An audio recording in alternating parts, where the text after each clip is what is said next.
बिस्मिल्लाहिर्रहमानिर्रहीम। हज़रात, मारिफुल हदीस की एक हदीस का मुताला करेंगे। ये मारिफुल हदीस की हदीस नंबर 495 है और बुखारी शरीफ की तरतीब के लिहाज से ये हदीस नंबर 883 है। ये किताबुल जुमा में से हदीस है और इस हदीस के अंदर भी जुम्मतुल मुबारक वाले दिन तेल लगाने की और गुस्ल करने की फ़जीलत को बयान किया गया है। अन सलमान अल-फ़ारसी रज़ियल्लाहु अन्हु क़ाला क़ाला नबी सल्लल्लाहु अलैहि वसल्लम ला यग़तसिलु रजुलन यौमल जुमअति व यततहहरु मस्ततअ मिन तुहरिन व यद्दहिनु मिन दुहनिही औ यमस्सु मिन तीबि बैतिही सुम्मा यख़रुजु फ़ला युफ़र्रिक़ु बैनल इस्नैनि सुम्मा युसल्ली मा कुतिबा लहु सुम्मा युनसितु इज़ा तकल्लमल इमामु इल्ला गुफ़िर लहु मा बैनहु व बैनल जुमअतिल उख़रा। रवाहुल बुखारी। इस हदीस में हज़रत सुलेमान फ़ारसी रज़ियल्लाहु तआला अन्हु रवायत करते हैं। उन्होंने कहा कि मैंने नबी अकरम सल्लल्लाहु अलैहि वसल्लम को ये बात कहते हुए सुना और कहा कि आप सल्लल्लाहु अलैहि वसल्लम ने फरमाया कि जो शख्स जुम्मे वाले दिन गुस्ल करे और जिस कदर मुमकिन हो सफाई करके अपने बालों में तेल लगाए और अपने घर में जो खुशबू उसको मुयस्सर है वो लगाए, ख्वाह वह उसके घर ही की क्यों ना हो। और फिर फरमाया कि ऐसे दो आदमियों के दरमियान कोई तफरीक ना करे जो मस्जिद में बैठे हुए हैं, यानी उनको तकलीफ़ ना दे। और फिर फरमाया कि जितनी अल्लाह ताला ने उसकी किस्मत में नमाज लिखी है वो नमाज नवाफिल अदा करे और सुन्नतें अदा करे। और फिर फरमाया कि जब इमाम खुतबा देने के लिए आ जाए तो वो खामोशी से खुतबे को सुने। और फिर फरमाया कि इस जुमे से लेकर अगले जुमे तक यानी उसके तमाम गुनाह जो है ना अल्लाह ताला बख्श देगा। यानी यहाँ पर इस हदीस में जुमे की फ़जीलत और इस उम्मत की फ़जीलत दोनों को बयान किया गया है। जुमे की फ़जीलत ये बयान की गई है कि अगर एक शख्स जुम्मतुल मुबारक की दिन गुस्ल करता है, तेल लगाता है, साफ़ कपड़े पहनता है और फिर उसके बाद घर में जो खुशबू मुयस्सर है वो लगाता है, तो उसके नतीजे में और एहतमाम के साथ जुम्मा अगर वो अदा करता है तो अल्लाह ताला उसके एक जुम्मे से दूसरे जुम्मे तक के गुनाह जो सगीरा गुनाह होते हैं वो माफ़ कर देता है। तो यहाँ पर जो है ना कुछ शराइत जो है ना वो बयान की गई हैं कि जिनकी वजह से इंसान के ये सगीरा गुनाह जो हैं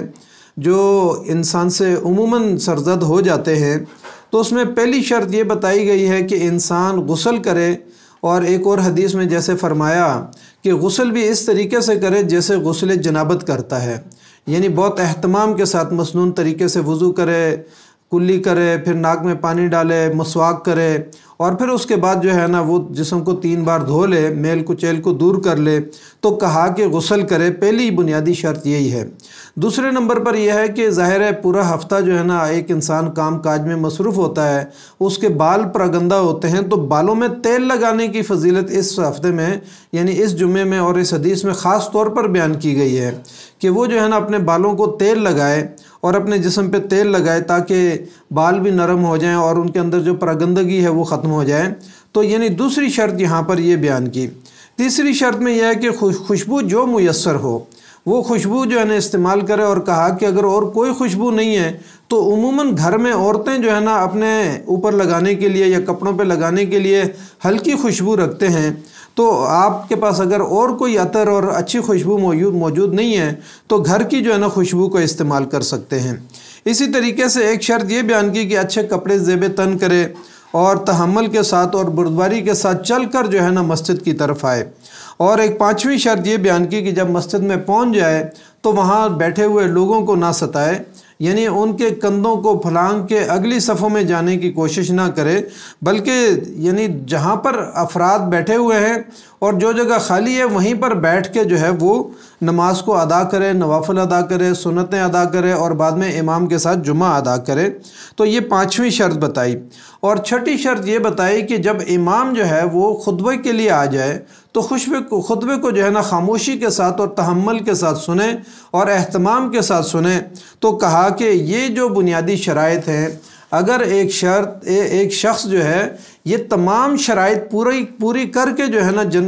مسجد میں جمعہ پڑھنے کے لیے آتا ہے اور ان تمام شرائط کے ساتھ جمعے کو پڑھتا ہے، تو اللہ تعالیٰ اس کے اس جمعے اور پچھلے جمعے کے درمیان یا یہ جمعہ اور اگلے جمعے کے درمیان جتنے گناہ ہیں، صغیرہ گناہ اس سے سرزد ہوں گے، وہ سارے کے سارے اللہ تعالیٰ جو ہے وہ معاف فرما دے گا۔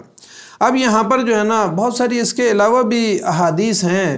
جن میں نبی اکرم صلی اللہ علیہ وسلم نے فرمایا، مثال کے طور پر عاشورہ کے روزوں کے بارے میں فرمایا، یا یوم عرفہ کے جو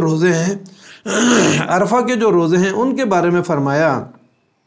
کہ یوم عرفہ کا روزہ اور عاشورہ کے روزے، دو روزے جو ہیں کہ یہ روزے بھی جب انسان رکھتا ہے، مختلف احادیث کے اندر یہ بات آئی ہے کہ جب انسان یہ روزے رکھتا ہے تو اس کے ایک سال سے دوسرے سال تک کے جتنے گناہ ہوتے ہیں اللہ تعالیٰ ان کو معاف کر دیتا ہے۔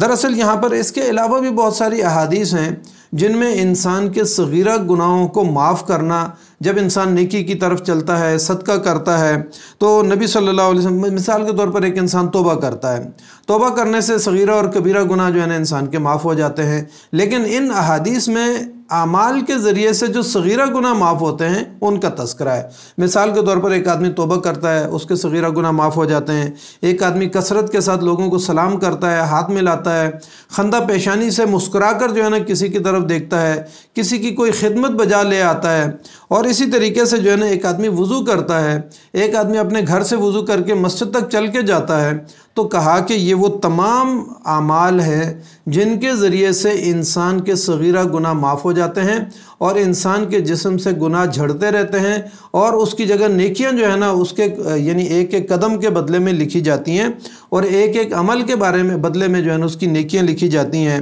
اور نبی صلی اللہ علیہ وسلم نے تو ان احادیث میں یہاں تک فرمایا کہ یہ کبیرہ گناہ خواہ انسان کے ناخن کے نیچے چھپے ہوئے گناہ ہوں یا انسان کی پلکوں کے نیچے جو گناہ چھپے ہوئے ہوتے ہیں، وہ سارے کے سارے گناہ جو ہے نا انسان کے معاف ہو جاتے ہیں۔ ان صغیرہ گناہوں کو معافی کے لیے بہت سارے اہتمام ہیں، وہ اعمال ہیں، اور انہی میں سے اس حدیث کو بھی یہاں پر بیان کیا کہ جمعے والے دن اگر ایک شخص غسل کرتا ہے، تیل لگاتا ہے، میسر صاف کپڑے پہنتا ہے، میسر خوشبو جو ہے نا لگاتا ہے، اور پھر اسی طریقے سے گھر سے تحمل کے ساتھ چل کے جاتا ہے، مسجد میں اہتمام کے ساتھ بیٹھتا ہے، نوافل پڑھتا ہے، سنتیں پڑھتا ہے، فرض پڑھتا ہے، اور امام کا جب امام منبر پہ بیٹھ جاتا ہے خطبہ اہتمام کے ساتھ سنتا ہے، تو جب یہ تمام کام وہ کرتا ہے تو اس کے نتیجے میں اللہ رب العزت اس کو اتنا اجر عطا فرماتے ہیں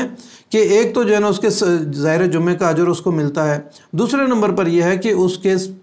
یعنی پچھلے جمعے سے یہاں تک کے جمعے میں یا یہاں سے جمعے سے لے کر اگلے جمعے تک جتنے گناہ ہیں وہ سارے کے سارے جو ہے نا انسان کے معاف ہو جاتے ہیں۔ تو اللہ تعالیٰ سے ہم دعا کرتے ہیں کہ اللہ تعالیٰ ہمیں بھی ان احادیث کے اوپر عمل کرنے کی توفیق عطا فرمائے، اور ہم بھی اپنی نمازوں میں، اپنے جمعے میں اور اپنے ہر کام میں اخلاص نیت کے ساتھ اس کام کو کریں۔ اس میں بنیادی بات اخلاص نیت بھی ہے کہ جب انسان کے اعمال کے پیچھے نیت خالص ہو جاتی ہے، پھر اللہ رب العزت اس کو دو چند جو ہے نا نیکیاں عطا فرماتا ہے، اس کے گناہ جھڑتے رہتے ہیں۔ تو اللہ تعالیٰ ہمیں بھی یعنی نیکی کے یہ کام کرنے کی توفیق عطا فرمائے۔ جزاک اللہ خیر۔ السلام علیکم ورحمۃ اللہ وبرکاتہ۔